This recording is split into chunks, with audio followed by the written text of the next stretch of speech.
Hi, this is Brian Veda, owner of CrossFit Incendia. Chris likes to get you dialed in on your finances, and I like to get him dialed in on fitness. But first, check this out. Two most common overused pieces of marketing in the timeshare exit industry have become, we have a 100% money back guarantee, we get you out of your money back. But people wouldn't know. They think that sounds good. Hey, they got a 100% money back guarantee. I've got nothing to lose. What they don't tell you is these timeshare exit agreements, just like your timeshare, they go on into perpetuity as well. There is no end date. So if they continue to work your file until the timeshare's out of your name, you're still financially on the hook. In some cases, these can go 2 or 3 years. It happens all the time. Hey guys, so many times I hear people ask me, how in the world do you get out of a timeshare? Well, to be honest with you, I don't know the answer to that, so I'm bringing on somebody who does. My guest today is an expert in everything timeshare exit. His name is Gordon Newton, and we're going to come on the show together and talk about how you can successfully exit your timeshare, what to be aware of, what are some of the red flags that are being marketed out there as far as guarantees on exiting your timeshare, and what you can do to be successful. So without further ado, let me bring on Gordon Newton, the expert in timeshare exits. Alrighty, guys, welcome back to the Money Peach podcast. Today on the show, I have the author of The Consumer's Guide to Timeshare Exit, and he is also the president of Newton Group Transfers, and his name is Gordon Newton. So, Gordon, thank you so much for coming on the show. Chris, thanks for having me. So, Gordon, I'm excited to have you on the show. We have a course called Awesome Money Course where we have students from all over the world who are going through our program, learning how to budget, learning how to save money, learning how to get out of debt. And I've had many of them over the last couple of years email me saying, how do we get out of our timeshare? I'm not an expert in this, so I'm always trying to do as much research as I can. And finally, I had the brilliance to bring on an expert, as in you, on how the heck do we get out of these timeshares. But before we jump into that, let us know who you are, where you're calling in from, so our listeners can kind of get an idea who we're talking to here. Sure. Gordon Newton, president of Newton Group Transfers and author of The Consumer's Guide for Timeshare Exit, as you just stated. And I'm calling from Gilbert, Arizona. Originally from Grand Rapids, Michigan, but picked up and moved here about 5 years ago. Okay, very cool. So we're actually neighbors. I'm about 45 minutes or so from you, I guess. I'm in the Northwest Valley of Phoenix. So very cool that we are local here to each other. So I have a poll of questions here that I've received over the last couple months, even actually last year from some of our students. And so the first thing that I get asked from most people is, why do people want to get out of their timeshare? Well, I should say I asked them that. Why do you want to get out of your timeshare? So what is the number one reason, or what are some of the top reasons that you see that people want to get out of these things? Well, I can tell you after doing this for well over a decade, there's any number of reasons, really. I mean, some folks have just stopped using their timeshares because life changes, kids grow up, unfortunate things like divorce, financial reasons. But I can tell you the number one reason overall is the rise in maintenance fees. Most people want out because they want to put a stop to their maintenance fees. They're rising faster than the rate of inflation. I'll give you a quick example. In 2007, the average maintenance fee was $575 for the average yearly maintenance fee. The numbers for 2017 are coming out this week, but they're estimated to be at $1,030, $1,040 in that range, and that's nearly a 100% increase in the last decade. So it's a problem. So let's just kind of back up then. Let's go through how, for me especially, I personally don't have a timeshare. So for me and for some of the listeners that maybe don't know exactly how does it work. So I understand the idea of a vacation home. So, we go out there and we have a vacation home, we go visit it. That makes sense. But how does a vacation home differ from something like a timeshare? Well, in many ways, really. But chiefly, I would say this. Vacation homes are real estate that actually typically increase in value over time. So you could probably sell those for some positive cash flow income at the end of the day after owning it. Timeshares are not an asset, they're a liability. So at the end of the use of your timeshare ownership, you're likely going to have to pay to end your timeshare ownership. So that is really the main differentiating factor. One is an asset and one is a liability. And what makes these things so attractive? I mean, when somebody's looking at, coming in and getting a timeshare, what is the selling point for consumers? Why are these things so attractive, or why were they once so attractive and maybe not so much right now? Well, I mean, when you're on campus, the resorts are beautiful. And in many cases, a lot of people were stuck in 4 to 6 hour high pressure sales presentations. And really those sales reps have what I refer to as a get out of jail free paragraph in those contracts that said you're agreeing to the written terms of the agreement and not whatever the timeshare sales representative may have told you. And so the New York Attorney General actually got a couple of timeshare resorts to strike that paragraph from their contracts, but by and large, that still exists today. So, you want to believe somebody when they sit down next to you and say, we're selling these for a profit. When you get done with it, we'll buy it back from you. And they're nodding, their head and they're enjoying the process. Some people love to be sold. And I tell you, these presentations are powerful. I tell people 19 or 90, baby boomer or millennial, it doesn't matter who you are. No one's immune to these sales pitches. They're that good. And good for them. They've mastered their craft, I guess.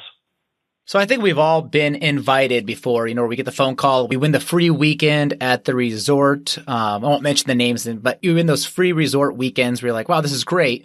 The only thing is we just need you to go to this 1 to 2 hour presentation to learn more about the resort. That's all we ask. And you're like, this sounds pretty innocent.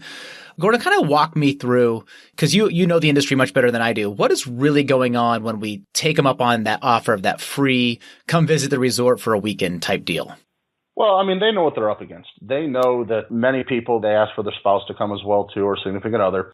And they know that more than likely they have to break the pact. In fact, they do training on this. And this is where I talk about them as far as, mastering their craft. They do an amazing job and they will wear you down and they will show you some fuzzy math and they'll get you to see where you can really enjoy the resorts. And like I said, the resorts, these are sold when you're there, when you're on campus, because you actually get the feel of being on vacation and being excited. And that's where a lot of people, get into these timeshares.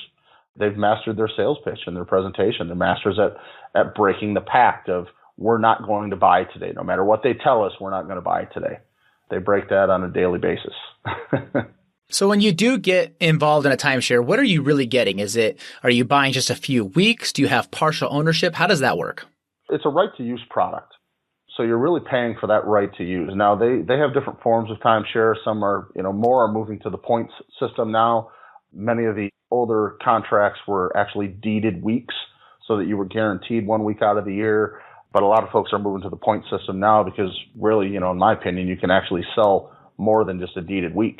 But, it's fractional ownership. So you have one room at a resort that you can sell 52 weeks out of.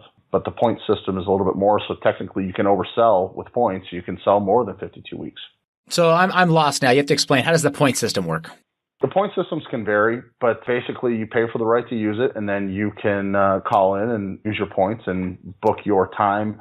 Some it's a little bit better for folks because they don't have to book the entire week. They can break it up. They can use, 2 or 3 days here and there at their different resorts. Okay, gotcha. And why is that better than just, say, going to a resort and just – so my question is if my wife and I are going to one of these resorts, and I would be thinking, why don't we just go to this resort without having to go through the timeshare people, because maybe we don't want to use it every year, or maybe we'll go down the street to a different resort that doesn't have timeshares, or we could just pay the resort fee for the week to stay there, whatever the room rate is. What is so attractive? Is it cheaper on the front end? Does it look cheaper? How does that work that people are willing to, get kind of locked into these contracts versus just booking a week vacation? People make that decision to purchase a timeshare on their own. So I don't know why most people actually make that decision. I can assume that it's due to the high pressure 4 to 6 hour sales presentation, and that they've likely been led to believe that these things were some form of investment. But the reality is you can go to the same resort without the burden of ownership. You can still rent from these places. Some resorts will have it still private, but you can still find an owner there that's looking to rent out their week. But then again, other resorts have shut down the owner's ability to actually rent in some of those cases as well too. So it's a sticky wicket. Okay, so kind of transition into now I have my head around why people are getting into the timeshares, and then talking about going from 575 10 years ago on the annual maintenance fees to, over 1,000. That's a 100% increase. I mean, it makes sense why people want to get out of these things. And now it makes sense why, I've seen, I think on eBay and some other places, people literally selling their timeshares for $1, and they can't sell them. It's crazy. They can't sell them for $1. Right. Why won't the resort just take it back? Ultimately, they don't have to. They have an ironclad contract that's written in perpetuity. And, I'll tell you, years ago, they were actually selling them that way as a positive thing. No one will ever be able to take this away from you. This is an actual deeded week, so no one will be able to take that away from you. But ultimately, why won't the resorts take it back? You know what? ultimately they just don't have to. I mean, they have other weeks that they can focus on selling. You're not a priority for them. And some of these resorts no longer even have an active sales arm. That's how confident they were in their contracts whenever they wrote these years ago. They built up the resort, sold them off, and said, here you go, HOA, you can manage this now because you have contracts that go on forever, essentially. So you don't need a sales arm anymore. We're going to go build the next resort and move on. Okay, I got you. Wow. So if I'm inside of timeshare, it's not like I just go back and say, hey, I don't want this anymore. They're not going to take it back. It'd be like telling the person you bought a car from, the dealership, hey, I don't want this anymore. Can you just take it back? It sounds like they're not going to do that. You know, a few years ago, that was the case, but now they've actually turned that into another sales opportunity. Now, some of the resorts have started some programs where they say, you know what, hey, give us a call back. But I actually talk about that in the Consumer's Guide. I think that's a mistake. I know it's dangerous because these guys don't have cancellation departments. They have retention departments. I'll give an example. We have one of our clients, an 83-year-old gentleman who went back to his resort, wanted to cancel his ownership. He had a deeded week. They explained to him that they don't take those back. They first had to convert him to points. And so we went through that process, called him up, and they said, well, now you got to pay off the mortgage on this one. And it was another $40,000 timeshare. It's dangerous. I don't recommend it at all. And he's not the only one that has gone through that process. So, look, like I said, the best way I can explain it is they don't have cancellation departments. They have retention departments. And they've mastered their craft. They're good at what they do. And again, you're agreeing to the written terms of the agreement, which some of these are, a couple hundred pages long. Who reads that, right? And so that sales representative can pretty much tell you anything he wants to because he has that get out of jail free clause that says you're agreeing to the written terms of the agreement. Gordon, as you're talking right now, I'm Googling all these different ways to get out of timeshares. I'm trying to see kind of what pops up. And a lot of these companies, I think you and I recognize, I don't want to mention any names on the show, but I remember growing up, my dad always told me, Chris, if it sounds too good to be true, it's probably too good to be true. And so, I've heard the commercials. I've seen, television ads, radio ads. I'm seeing Google ads right now.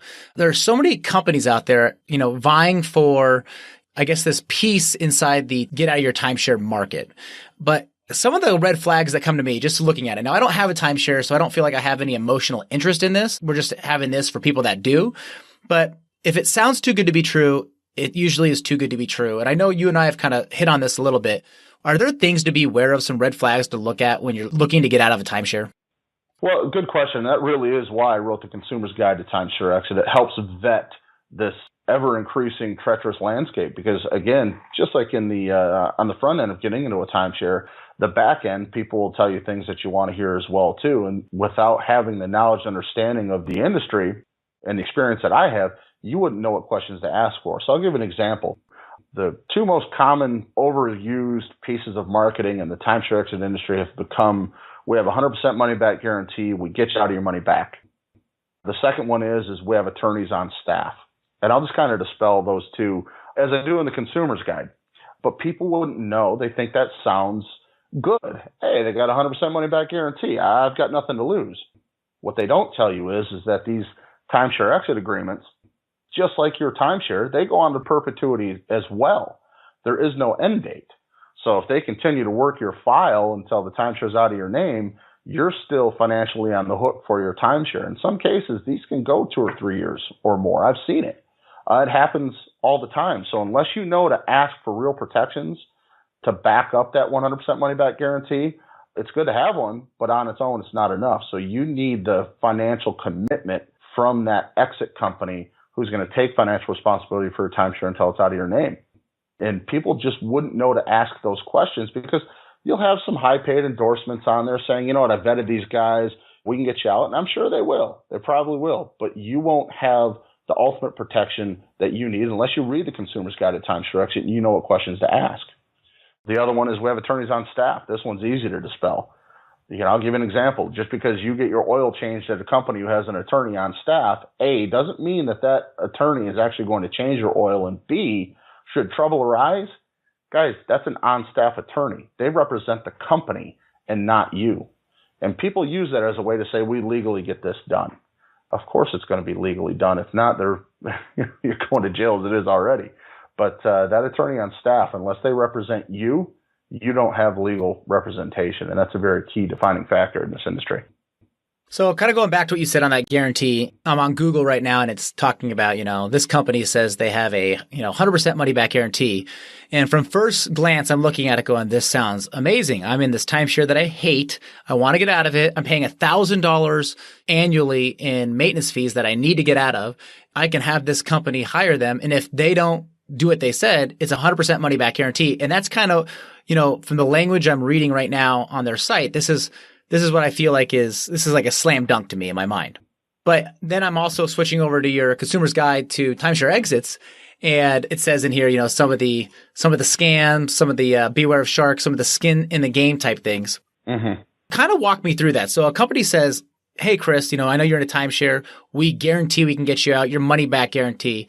I mean, how are they able to guarantee that? And I know we talked about this a little bit before we hit record here, but I thought what was eye-opening to me was, I guess they're not technically lying. They're just not telling you the whole truth.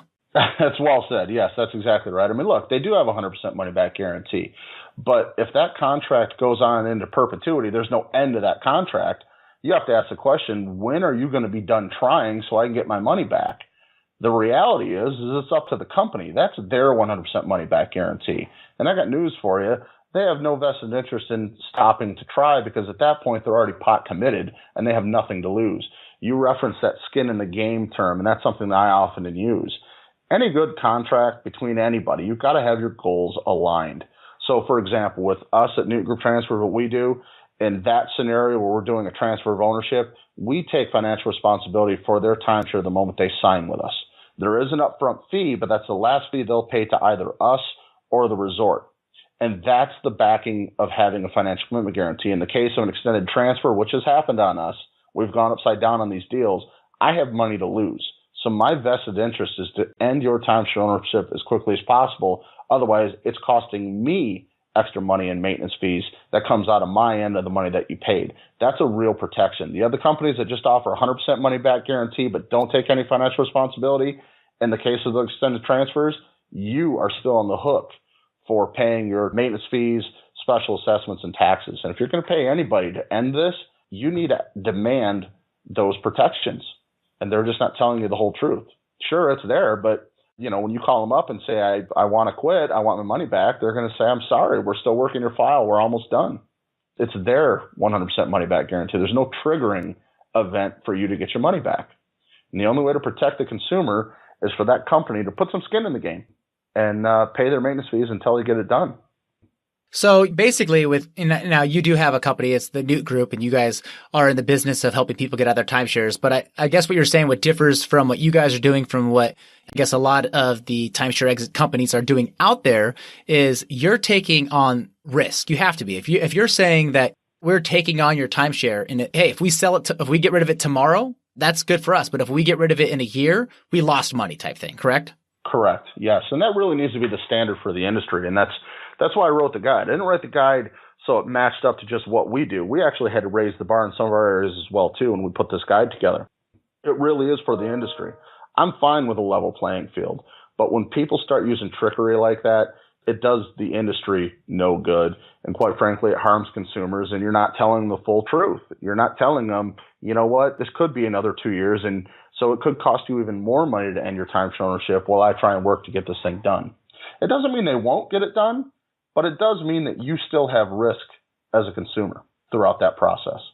And they need to mitigate that risk. Hey guys, I just wanted to pause and take a second to say thank you from me to you for listening to and supporting the Money Beach podcast. Without listeners like you, this show definitely would not be possible, so thank you. The number one question that I receive is this: Peach, I just don't know where to start when it comes to my money. So many of us out there are living paycheck to paycheck. We have tons of debt. We're not making any headway. We can't save any money. We want to go on a freaking vacation where we pay cash for it. Oh, and let's talk about retirement savings and kids' college planning on top of that, right? Where do you start? Well, that's why we created the cash flow formula. The cash flow formula is the same system that Andrea and I used to pay off $52,000 in debt in only 7 months. And the best part is it's 100% free, meaning we are going to send you the free tools and a free lesson on how to set up your own cash flow formula. So to get started, go over to getcashflowformula.com. That's GET cashflowformula.com. Once again, head on over to getcashflowformula.com to get your free copy and your free one of the things that we lesson on how to get started the right way. All right, guys, now back to the show.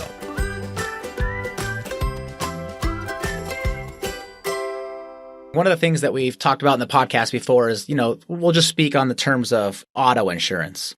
I've mentioned this before, but for those of you, maybe new listeners, we've said, let's say you have auto insurance and let's say you have a premium, you have a deductible. And I tell people, if you are willing to raise your deductible, meaning the money that comes out of your pocket, you are transferring the risk to you and away from the insurance company, and they give you a break on the premiums on the monthly amount. Okay. That's that trade-off. You are taking on more risk, therefore you're saving more money. I kind of see this now with the Newton Group versus a lot of some of these other companies that I'm seeing here on Google. I'm not going to mention their names, but from what I'm seeing, Newton is taking on more of that risk. So the question I have then is cost. Like, what could our listeners be looking at? Is there an average cost, or how does the cost work? Because you are providing a service, and I think anybody that is out there providing a service deserves to be paid appropriately. So just out of curiosity, like, what does it cost the consumer? A red flag to me would be like, it's no money down, no money out of your pocket, 100% guarantee, life's good. I would be like, no, it's not for me, because they have to be making money, and I'm okay with the company making money. So my question to you, Gordon, is what does a fee structure look like on your end? I'll break it down like this. First thing I would say is knowledge is power, right? It's a cliche for a reason because it stands the test of time. So if you're a consumer who owns a timeshare and you're looking to get out, the first thing I'd tell you is download a copy of the Consumer's Guide. It's free. Get educated to understand what you're up against when you're vetting some of these companies that you're going to look at to help end your timeshare ownership. Secondly, as far as pricing goes, consultation is key. There's a couple of ways that timeshare ownership has ended.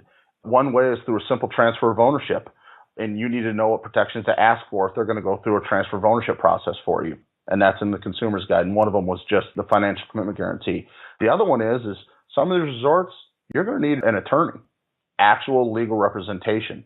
So at our company as well, too, we actually retain an attorney that will represent the client directly. None of this attorney on staff garbage, which doesn't protect the client.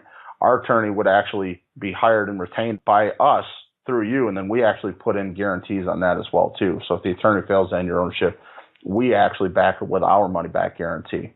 But the crucial thing there is that the attorney will represent you. And the other side of that is one flat fee as well, because attorneys typically bill by the hour. In fact, I don't know many that actually cover a flat fee. You need to make sure that you're still paying one flat fee for the attorney side as well, too, and you need to make sure that attorney's representing you. I say all of that to go get into what is this going to cost, right? Really, you have a couple of options.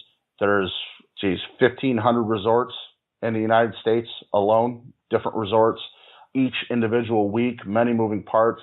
You need experienced consultation before somebody can actually give you a quote. You need to tell them what you have. Show them your maintenance fee bill. Sit down with them and say, I bought it, in January of, 99. This is my week. It's a red week. And I pay X amount a month in maintenance fees or X amount a year in maintenance fees. My mortgage is paid off. The next question, were you lied to throughout the process? Did they tell you this was a financial investment? Were you drunk when you purchased it? Many of them were. Did they feed you alcohol? All of those things. And that's going to decide whether or not that experienced consultation is going to say, look, you know what? I really think we need to hire an attorney to represent you. Or I think your best option is to do a transfer of ownership and here's protections we're going to give you. Having that said, the price I've seen can really range from $2,000 to, $10,000, depending on your situation. How many weeks do you own? Is an attorney required to handle your case? So it really is a broad spectrum because there's a broad spectrum of cases. That's where I say experienced consultation is key. Somebody who actually knows this industry and knows what you're up against and have dealt with this on a regular basis. Not just a part-time real estate agent or an attorney who, might want to cut your teeth on this. I don't recommend that. You don't want to pay anybody to learn on your dime. You want to go through an expert. As far as the consultation, what does that look like as far as cost? Consultation for us is free. And I think the same goes for most in the industry. They want to get you in the seat and give you a sales pitch, right? But that's where the Consumer's Guide levels the playing field between consumer and attorney or exit company.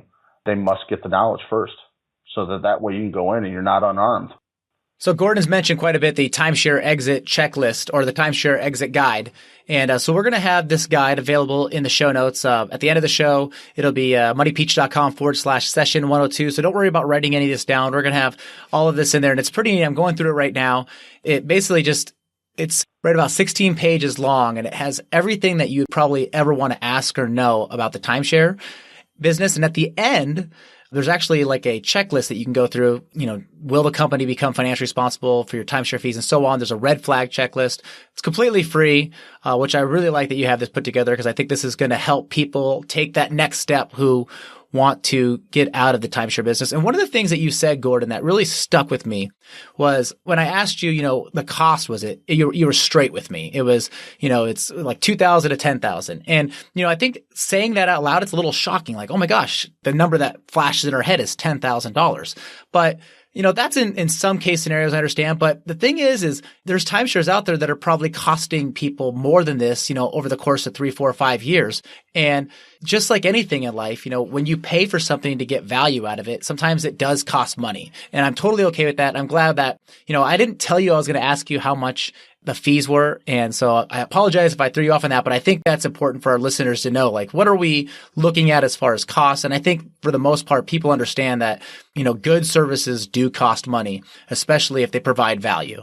I really like this checklist. At the end of the show, guys, go to moneypeach.com/session 102, and we'll have this on here. Anything else that Gordon and I talked about will be in there. So Gordon, at the end of the show, we're coming up to the end here. I ask every single guest 2 questions. So I'm going to put you on the spot here. The first question I ask is, I'm a big believer in reading. I'm actually always reading and listening to a book. I try to do 2 books every single month. And so selfishly, a lot of the books that I hear about or learn about is from guests on this show. So I'm just going to ask you, if you could only give away 1 book for the rest of your life, what book would that be and why? Boy, one book. Give away 1 book. Look, for me, it would be the Bible. If I had 1 book to give away for the rest of my life, that would be it, because there's truth in that, and there's comfort in that, and there's peace in that. So for me, it would be a no-brainer. It would be the Bible. Okay, so I'm going to follow up a question on that. I'm a big fan of the Bible too. And that is funny. I'm a big fan of the Bible too. But question I would say is, where would you recommend, what book inside the Bible would you tell somebody who's actually never read it, where should they start? Oh, boy. I've been in Revelations lately, and so I'm really enjoying that again. So I actually really like Revelations. Okay, I like it. So start in Revelations. If you've never read the Bible, there's also a really cool app. We'll put a link in the show notes to it. It's called the Bible app. I use it. You can put it on audio. So if you're driving or you're at the gym and you'd rather listen than read it, it's really handy. And actually, the people that are doing the app that read it, they don't read it in a voice that would come from, 200 BC. They actually read it in like a voice that would come from today that makes a lot more sense to understand and listen to. So we'll put that in the show notes. Second question I have for you, Gordon, is what is the background on the home screen of your phone? Oh, my wife and daughter, family picture. So you have 1 kid, 1 child? 1 kid. Yeah, she just turned 7 a couple of days ago. Oh, awesome. Very cool. All right. So what's the best way for our listeners to get in touch with you? I know I have you gave me a phone number, so I'm going to say it right now. So if you guys have a pen and paper, want to write this down, great. If not, it's going to be inside the show notes, but it's 888-320-4091. Once again, that's 888-320-4091. Gordon, where does that number go to? That'll go to our call center. We have a call center here in the United States, experienced folks that'll be able to get you scheduled a consultation, answer some of your questions, and get you set up for one of our consumer advisors to meet with you and talk about what you're looking to accomplish with your timeshare. Very cool. So those of you listening, if you're in a timeshare, head on over to moneypeach.com/session 102. We'll have the show notes and we'll have that consumer guide to timeshare exit. We'll have the PDF inside those show notes for you.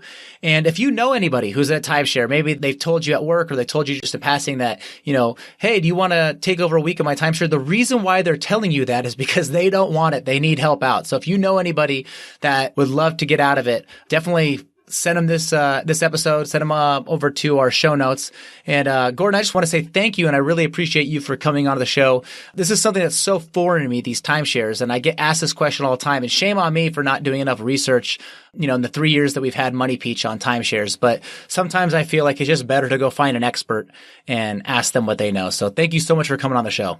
Chris, thanks for having us. And, really, the reality is it's not your fault. There was no guide written on this before. And so, nobody really knew how to do their homework before the Consumer's Guide to TimeShare Exit came out, and it just came out in March. So I appreciate you having us on the show, and you were one of the first. You're actually ahead of the game. That sounds good. Hey, thanks so much for coming on the show, and we'll be in touch. Great. Thanks, Chris. Thanks for having me. And just like that, we wrap up another amazing episode of the Money Peach podcast. All the show notes, the links, the phone numbers, anything that Gordon and I talked about can be found over at moneypeach.com/session 102. That's moneypeach.com/session 102. Special thanks goes out to my producer, Steve Stewart, and my assistant, Kayla Sloan. Without them, this show would not be possible. Stay tuned next week for episode 103, where I bring on Pam Andrews. She is an expert in terms of scholarships and student loans and getting grants and scholarships and free money. And get this, she helped her son get over $700,000 in free scholarships and grants so he can go to school, graduate, and not have to ever worry about student loans. You're not going to want to miss it. Thank you so much for listening, and God bless.